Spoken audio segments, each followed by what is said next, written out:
y vamos a ir al Nuevo Testamento en el Evangelio de Lucas. Y voy a dar lectura de algunos versículos en el capítulo 24 y voy a empezar a leer desde el versículo 1. Cuando tengamos la palabra del Señor decimos amén. Amén. Tenemos Amén. ya Amén. Lucas capítulo 24. Y la palabra del Señor lo leemos en el nombre del Padre, del Hijo y del Espíritu Santo.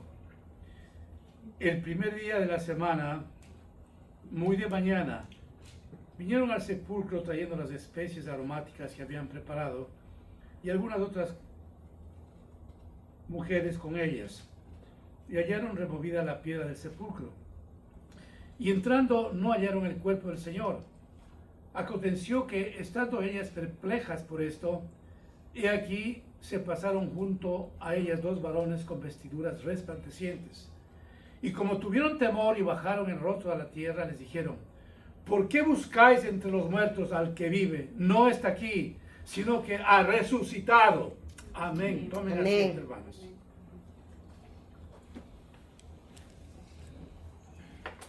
El gran acontecimiento de la resurrección de nuestro Señor Jesucristo define nuestra fe, define la existencia de la iglesia en el planeta Tierra. Bien apuntaba el apóstol San Pablo en la primera epístola de Corintios, capítulo 15, verso 14, cuando dice: si Cristo no resucitó, vana es mi predicación, vana es también vuestra fe. Cuando subraya estas palabras del apóstol San Pablo, nos hace entender que si es que Cristo no ha resucitado, ¿para qué estamos aquí? Seríamos un equipo de mentirosos de hablar que la resurrección de Cristo, el sufrimiento en la cruz, nos da salvación eterna. Así es que, totalmente de acuerdo con lo que nos dice la palabra del Señor. Si Cristo no resucitó, vana es nuestra predicación, vana es también vuestra fe. Pero nosotros, los hijos de Dios, entendemos de que la fe nos ha mantenido verticalmente en su palabra para entender que un día como esto, como hoy día, el Señor resucitó y nos dio salvación eterna. Amén. La resurrección nos ha inspirado a nosotros seguir manteniéndonos de sus caminos. Vale la pena subrayar, amados hermanos, como nos dice en Hechos 1:3, de que lo miraron al Señor después de la resurrección. En la epístola del apóstol San Pablo, en capítulo 15, verso 6, dice Pablo que más de 500 personas le miraron al Señor. Es decir, hubo evidencia de la resurrección. Ahora yo me pregunto, ¿ha habido evidencia de que los otros líderes de otras religiones en el mundo entero, desde que el mundo existió, han resucitado? La respuesta es que no. La única tumba que está vacía es la tumba de Cristo. Amén. No hay ningún líder de ninguna religión, y por cierto nadie se atreve a decir de sus seguidores de que su líder resucitó. Nadie. Solamente el cuerpo de Cristo puede entender que Él resucitó. Ahora, amados hermanos, la resurrección, como en este día, nos da vida, nos da alegría, nos da un beneficio maravilloso de entender que somos salvos y que eternamente vamos a vivir con el Señor. Pero reconozcamos cómo se pronuncia la muerte de Jesucristo. ¿Qué es lo que pasó? Y que quisiera yo sintetizar, amados hermanos, recordándoles cómo el Señor tuvo que sufrir. No fue una muerte barata, fue una muerte llena de sacrificio. Acordémonos por unos segundos, amados hermanos, cómo Él fue despreciado, cómo Él fue calumniado, cómo le dijeron inclusive cuando Él hacía milagros que tenía el mismo diablo, Belzebú. Cómo fue Él condenado a la muerte siendo santo, siendo inocente. Mientras Él se dirigía a la cruz del Calvario, una multitud le gritaba: ¡crucifíquele, crucifíquele!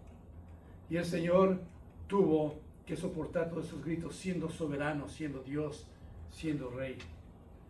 Él sintió el dolor en su cuerpo, hermanos. Por favor, en estos momentos engendrémonos en el dolor del Señor un poquito por lo menos. Cuando le pusieron aquellos clavos en sus pies, en sus manos, amados hermanos. Unos clavos que siempre les he dicho desde este púlpito que eran de 14 centímetros cada clavo. ¿Qué dolor físico habrá sentido el Señor cuando lo pusieron en sus manos, en sus muñecas, cuando lo pusieron en sus pies? Cuando le colocaron la corona de espinas, cuando le escupieron en su cara, cuando le abofetearon, cuando le dieron 30 latigazos, que en las puntas del látigo se describe que había plomo, de tal manera que perforaron los vestidos del Señor y su cuerpo sangraba. Miremos, amados hermanos, entonces todos estos episodios que el Señor tuvo que pasar para darnos a nosotros la vida eterna. Y aquí podemos hacer una pausa, hermanos, en decir, ¿qué hemos hecho nosotros para poder entender? ¿O cuáles han sido nuestros sufrimientos para tener la salvación del Señor? Por tribulación más fuerte que hayamos tenido, jamás, nunca podremos comparar con el sufrimiento que tuvo nuestro Señor Jesucristo. ¿Qué dolor físico habrá sentido? ¿Qué horror tenía en su cuerpo al recibir tremendas situaciones que le hicieron? Blasfemias por todo lado, desprecios en cada instante. Sus apóstoles le abandonaron. Sus amigos, que pasaron con él 3 años y medio, día y noche, le abandonaron. ¿Ha sido alguna vez usted abandonado por un ser querido? Debe ser eso tremendo, pero el Señor sintió ese abandono de parte de los apóstoles. Uno de ellos le traicionó por un puñado de monedas y le delató. El otro apóstol, siendo su brazo derecho, en su cara le negó 3 veces. Ahora, imaginémonos nosotros en nuestras vidas un ser querido que nos abandona. ¿Cómo sentiríamos, hermanos? Yo recuerdo en décadas atrás, cuando trabajaba yo con la Sociedad Bíblica, un hermano me compartía y me dijo que la esposa de él le abandonó porque se fue con otro hombre. Y me decía, hermano Marco, qué dolor para mí cuando mi esposa me abandonó y se fue con otro hombre. Yo tenía 2 niñas que tenía que cuidarles a ellas. Entonces yo lo que pretendía hacer es regresar al mundo, a seguir en la borrachera, que ese fue mi pecado. Y la otra opción era buscar más de Dios. Así que decidí retirarme en ayuno y oración para clamar al Señor que me diera fortaleza. Pero sentí un dolor profundo. Me había abandonado mi compañera, que dice que iba a ser mi compañera de toda la vida. Ahí podía yo mirar, hermanos, lo que significa para una persona que le abandone un ser querido en esas condiciones. Nuestro Señor Jesucristo sintió el abandono de su propia gente. Sintió él y vio cómo negoció un discípulo de él cuando recibió dinero, cuando recibió monedas para poder decirles a los soldados romanos quién era Jesús. ¿Qué dolor habrá tenido el Señor? Cuando su gran amigo, su gran colega de milicia, de ministerio, en su cara le dijo, no le conozco. Le preguntaron a él, y se trataba de Pedro. Tú estuviste con ellos, tú no conoces a Jesús. No, yo no le conozco. Le negó 3 veces. Pero el Señor anticipadamente ya había dicho cuando Pedro mencionaba que por ningún momento él abandonaría, cuando el Señor ya pronosticaba el sufrimiento que iba a tener en la cruz del Calvario. No, yo daré la vida por ti. Y el Señor dijo, Pedro, Pedro, antes de que cante el gallo, tú me vas a negar 3 veces. ¿Cómo se sentiría el Señor cuando en la cara de él le negaba? ¿Cómo me sentiría yo de un amigo o de un familiar cuando alguna autoridad le pregunte, ¿y conoces tú a Marco? Y esa persona que me conoce a mí me diga, no, ni le conozco. Por eso que el Señor pensaba anticipadamente los sufrimientos que él iba a pasar y fue a buscar la presencia del Padre. Y le llegó un momento que él sentía ya lo que iba a pasar, que le pudo decir a su Padre: Padre, si te es posible, pasa de mí esta copa, pero que no se haga mi voluntad sino la tuya. Hermanos, qué determinación de Jesucristo. Él sabía perfectamente lo que le iba a pasar. Y lo único que le puedo decir es que no se haga mi voluntad sino la tuya.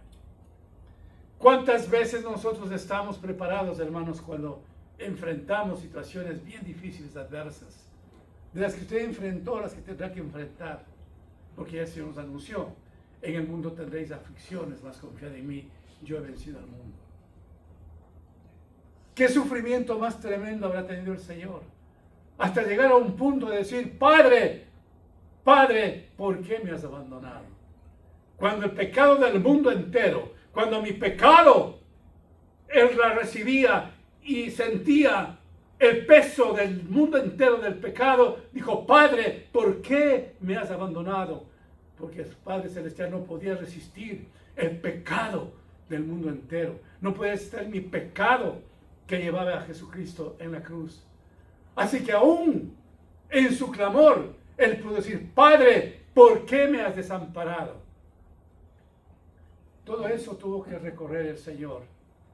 Por eso podríamos nosotros decir, ahora que le conocemos al Señor, nuestra salvación no es el resultado de un trámite barato, hermanos. Es el proceso del sufrimiento más grande que una persona haya tenido. Recordando algo fundamental, hermanos, que Él no fue un simple ser humano. Él bajó desde el trono de gracia y sí, estuvo en su naturaleza humana, pero Él fue Dios. Cuando nosotros, hermanos, en esta vida, quiero que me escuchen bien esto, hermanos, cuando nosotros en esta vida tengamos que enfrentar pruebas tan difíciles que no entendemos por qué nos está ocurriendo, recordemos lo que el Señor sufrió por usted. Eso le va a animar, eso le va a levantar, hermanos. Yo siempre tengo que hablar de mis 10 meses de postración, hermanos. Cuando solo en mi casa gritaba del dolor que tenía y lloraba, estaba solo. ¿Cómo sentía el dolor, hermanos? Pero ¿cuál era mi consuelo? Que inmediatamente el Espíritu Santo me llevaba a compararme con el dolor de Jesucristo. Y decía: Señor, en verdad lo que está pasando es nada comparado a lo que tú sufriste. Imaginémonos por segunda vez, hermanos, lo que es sentir que le traspasen un clavo de 14 centímetros en sus pies, en sus manos. Entonces a mí me daba consuelo el acordarme el sufrimiento que tuvo nuestro Señor Jesucristo. Cuando nos encarnamos en el dolor y el sufrimiento que nuestro Señor Jesucristo tuvo, ¿sabe qué es lo que pasa? Le amamos más profundamente al Señor. Amén. Le tememos porque sabemos de que Él nos compró a precio de un gran dolor que Él tuvo, a precio de sangre, de sufrimiento. Amén. Gracias, Señor. Y mientras yo estaba pensando, preparando ese mensaje durante estas 2 últimas semanas, vino quizás por primera vez en 45 años de mi vida cristiana algo que a lo mejor ustedes ya pensaron, y si no, pues escúchenme bien. Yo miraba al Antiguo Testamento cuando Jehová, nuestro Padre Celestial, escogió a Moisés. Le dijo: Moisés, en aquel momento donde la zarza ardía y no se consumía, tomó a Moisés. Le tomó a David, como dice su palabra, de la majada del ganado, y a Elías, y a Isaías, y a Jeremías. Él les tomó y se acabó, porque fue decisión de Él. Estamos muy claros en eso, hermanos. Ahora, trasladémonos un momento al Nuevo Testamento. Él no le dijo: Ligia, ven a mí, a mis caminos, ni Natalia, ni Seña, ni Amanda, ni Nirio, sino que Él sufre entrañablemente, Él da su vida, Él se sacrifica por llamar a sus hijos a los caminos. Entonces entendamos, hermanos, mientras en el Antiguo Testamento el Señor me voy a atrever a decir, lo que hace es levantar el dedo y elegir quienes le seguirían. Aquí el Señor Jesús está derramando su sangre preciosa, está sufriendo lo indecible para darnos a nosotros la elección de ser sus hijos. Sí, Señor. Amén. Mire usted, hermano amado, la diferencia grande que existe. Los unos en el Antiguo Testamento fueron elegidos, sí, gracias a Dios por ello. Pero aquí, hermanos, es un sacrificio vertical el que el Señor hace. ¿Qué era más fácil? Entonces, para Dios siendo Dios, pasa adelante, pasa adelante, pasa adelante. Tú eres mi escogido y vas a hacer esto y lo otro. Pero aquí el Señor no hace una elección de ciertas personas. El Señor, a dar su vida y a sufrir lo indecible, está haciendo una elección para todo el mundo. Amén. Porque nuestro Padre comprendía de que el mundo entero se había apartado de la palabra, se había apartado de los caminos del Señor y no tenía ninguna cabida para salvación eterna. Entonces, ¿qué había que hacer? Nuestro Padre Celestial se encarna en la vida de Jesucristo y Él viene a comprarnos a precio de sangre. Amén. Él viene a comprarnos a través de su dolor. Sí, Señor. Por eso, hermanos amados, que con todo corazón y con toda humildad, usted puede decir, Padre, ni siquiera yo soy igual que David. Con el respeto que se merece David, Señor, tú hiciste un sacrificio mayor que el que escogiste a David. Y por esa razón entonces, Padre, por esa razón, Jesús, yo debo amarte más de lo que tú pudo haberte amado David. Porque tú solamente le escogiste a él. En cambio, por mí, sufriste lo indecible. Amén. Por eso es que en esta vida humana, los hijos deben amar mucho a sus madres. Porque solamente ustedes como madres están aquí presentes, saben lo que significa el dolor de parto. Si los hijos pudiéramos haber comprendido ese sufrimiento tremendo que yo entiendo es el dolor de parto, los hijos deberíamos de haber amado mucho más a nuestras madres. Entonces, hermanos, si es que ese ejemplo significa entender mejor, debemos afianzar nuestro corazón en amarle a Jesús más allá de lo que hemos dicho hasta el momento. Y amarle tanto al Señor para vivir una vida santa y pura. Por eso, hermanos, en Hebreos capítulo 10 menciona el Señor que cuando pisoteamos la sangre de Cristo, ya no hay nada que rescatar. Porque la sangre de Cristo nos ha lavado de todo, hermanos. Porque la sangre de Cristo ha lavado nuestras conciencias, nuestras vidas, nuestras almas, nuestros espíritus.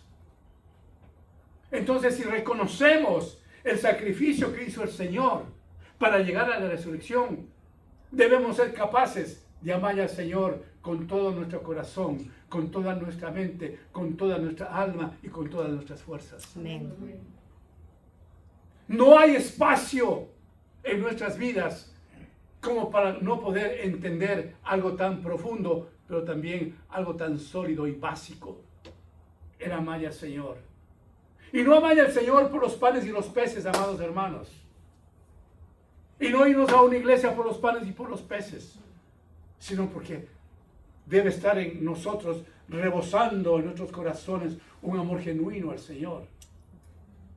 Y yo siempre ya a esta edad le digo al Señor, y solo esta mañana nada más cuando estaba solas con Él, yo le decía, Señor, has hecho tanto por mí, por mi familia, por mi ministerio, por todo, que yo prefiero, Señor, que el día que tú estés mirando que yo voy a ir deliberadamente al pecado, a fallarte, mándame la muerte, Señor, por favor. Prefiero, Señor, de que tú me lleves, pero que ante tus ojos, Señor, no te haya fallado. Es preferible la muerte antes que pisoteemos la sangre de Cristo. Amén. Así es, Señor. Pero en ese proceso de nuestra vida cristiana, al haber resucitado el Señor, nos sostiene. Amén. Y las buenas noticias, hermanos, es que cuando estamos nosotros en una vida desequilibrada, en una vida de impotencia espiritual, por nuestros mismos pecados o por nuestras malas decisiones, nuestro Señor Jesucristo está pendiente de nuestras vidas. Y la esencia de la resurrección es que cuando el Señor asciende al cielo, nos manda algo especial, que es el Espíritu Santo, es decir, Dios mismo en nuestros corazones. Amén. No nos dejaba huérfanos. Por eso apuntaba el Señor, les decía a sus apóstoles, a vosotros os conviene que yo me vaya, para que yo os envíe al Consolador, al Espíritu Santo. Aleluya. Él no nos ha dejado solos. La vida que tenemos es maravillosa. Cuando hay pruebas, acudimos a Él porque somos sus hijos y nos levanta y nos sostiene. Amén. Cuando hay enfermedad, nos sostiene, nos da paz y nos bendice y nos sana. Aleluya. Cuando hay las finanzas quebradas, el Señor viene, nos ayuda y nos da. Cuando hay necesidad de sanidad, viene y nos regala. Cuando hay necesidad de dinero, viene y nos da. Cuando nos falta la fe, viene y alimenta nuestros espíritus de su fe. Amén. Porque nos ofreció el Señor, yo estaré con vosotros todos los días hasta el fin del mundo. Aleluya. Amados hermanos, resistamos a las tentaciones que el enemigo quiere hacernos siempre, porque él es un gran mentiroso. Anoche vimos con mi esposa, parte de la tarde y parte de la noche, una película muy linda, cómo el enemigo tiene toda la capacidad de querer destruir los hogares. Y cómo cuando el esposo o el padre de familia da acceso a la intervención. Y todo se quejaba ante el pastor. Pero Dios permitió que a mi padre se muera, porque se murió su papá siendo él un niño. ¿Por qué me permitió eso, Dios? Y cuando se hace oficial de la policía, ve cosas tremendas, accidentes muy serios, y todo le culpaba a Dios. Y busca un escape en el alcohol para poder sufragar su angustia en el alcohol. Y fracasa más. Y el pastor le da algo noble, que dice la palabra. Dice, tú estás hablando solamente de que Dios te ha hecho esto, te dejó sin papá, perdiste a tu hijo cuando estaba tu esposa embarazada, y que has visto tus accidentes como policía. Todo le culpas a Dios. Pero ¿por qué no le culpas al enemigo? Porque el enemigo dice en la palabra que él vino a matar, a robar y a destruir. Por supuesto, hermanos. Ustedes han oído siempre en la conjugación del mundo. Todo le quiere culpar a Dios. Hay guerras, Dios, ¿por qué no? ¿Por qué permitió esta guerra? Hay situaciones adversas, ¿y por qué Dios no lo hizo? Es decir, todo quieren culparle a Dios. Pero la gente no se da cuenta, hermanos, que el resultado del pecado del mundo es lo que estamos viviendo. El pecado de la humanidad ha convertido en esclavitud a la humanidad. El pecado ha llevado a ver desastres tremendos que estamos viendo en el momento. Pero sí se dan ellos mismos se dan esa soberbia de culparle a Dios. ¿Y por qué Dios? Amados hermanos, escuchen bien esto. Nunca usted, por favor, hermanos, en este día que celebramos la resurrección, escuche bien esto. Nunca, pase lo que le pase, culpe a Dios. Nunca, hermanos. Analice el por qué está pasando cierta circunstancia. Analice la razón. Pero nunca culpe a Dios. Porque el Señor dice, yo he venido a darles vida y vida en abundancia. Amén. Amén. Pero el enemigo quiere poner siempre basura para que nosotros estemos culpando a Dios y no entendamos que es el enemigo, porque le dimos una apertura, está haciendo de nosotros lo que él quiere. Pero jamás, hermanos, jamás tildamos al Señor de que Él es el culpable de lo que está pasando. No. No hay cosa más hermosa, hermanos, que en el sufrimiento, que en el dolor, en la tristeza, en lo que no recibimos lo que anhelamos, soportemos con calma.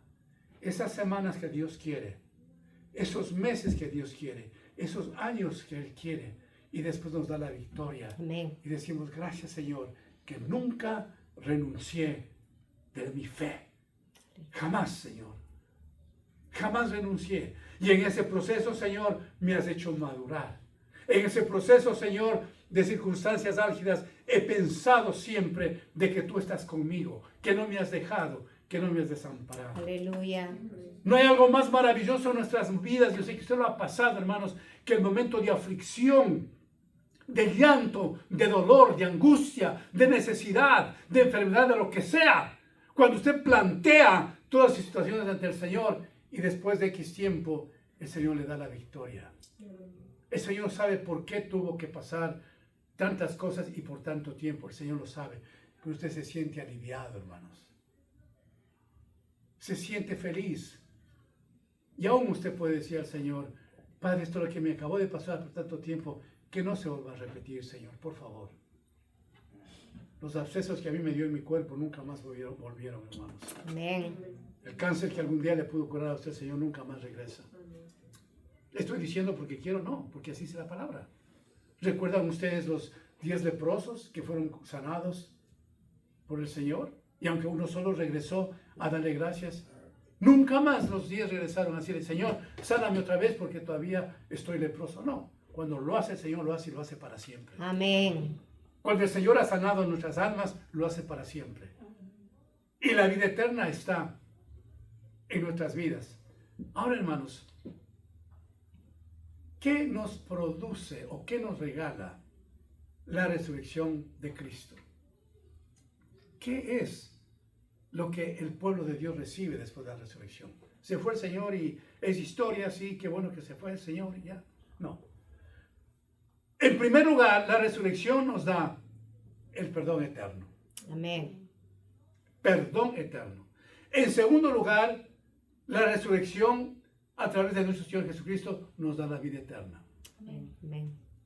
En tercer lugar, cuando nosotros estamos entendiendo esos dos principios fundamentales, el primero y el segundo que acabo de mencionarles, el Señor toma nuestras vidas y nos bendice en todas las áreas de nuestras vidas, hermanos. Aleluya. ¿Cómo nos bendice?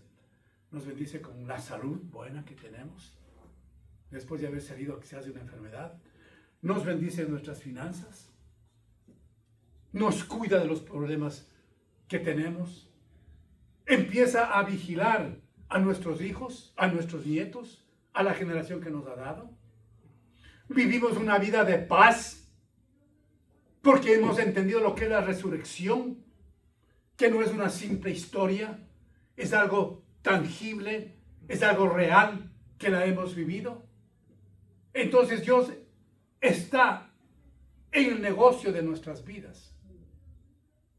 Empezamos nosotros a mirar de una forma diferente, porque reconocemos la grandeza del Señor en nuestras vidas.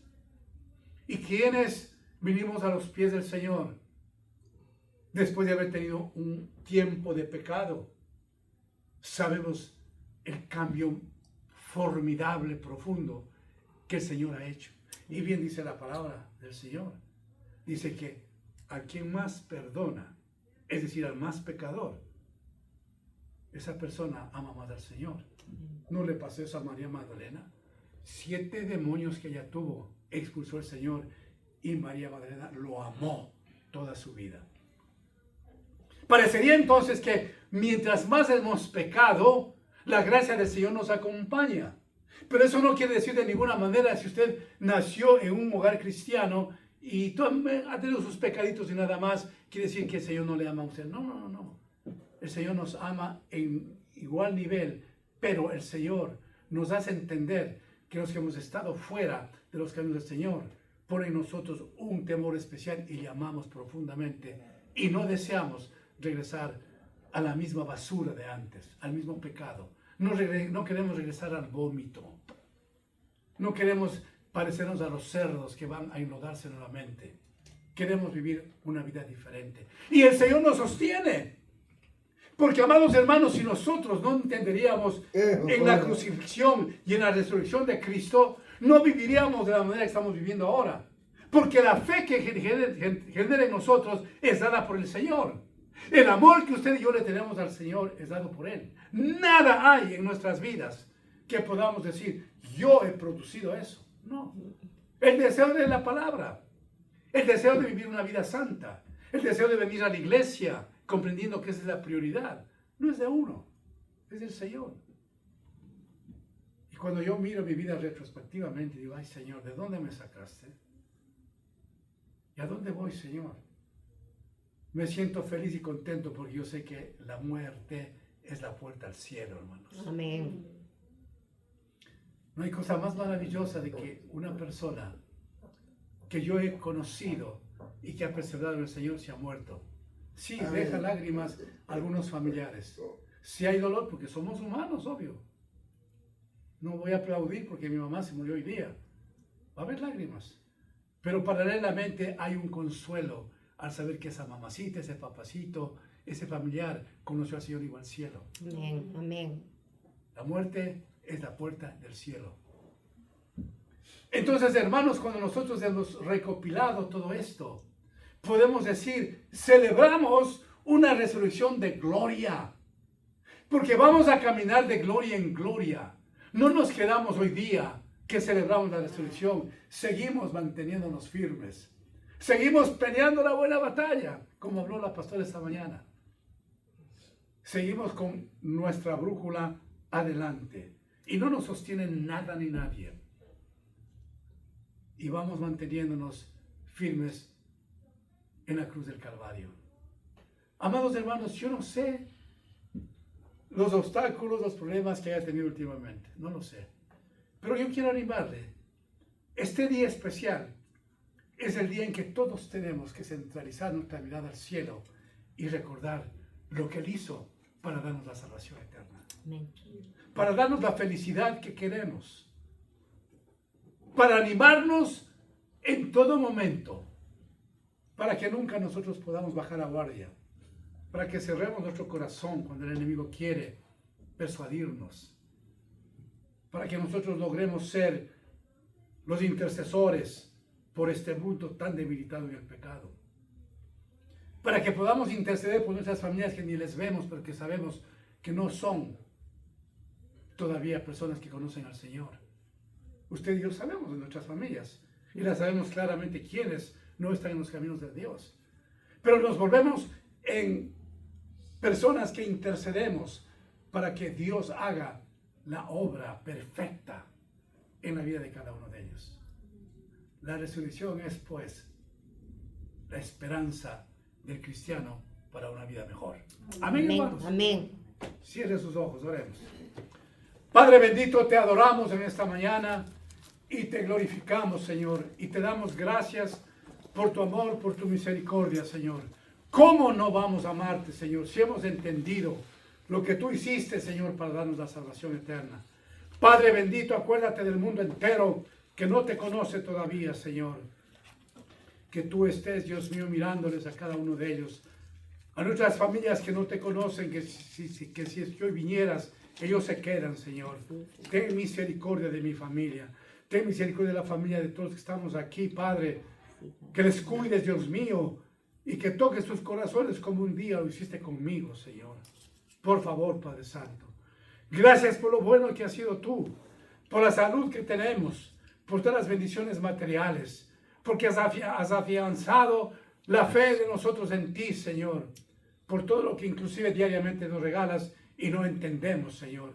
Pero hoy, Señor, una vez más, te entregamos nuestras vidas, porque te decimos que te amamos, Señor. Queremos seguirte, queremos estar firmes en tus caminos, para que tu gracia, tu amor y tu misericordia nos acompañe. En el nombre de Jesús oramos. Amén. Amén.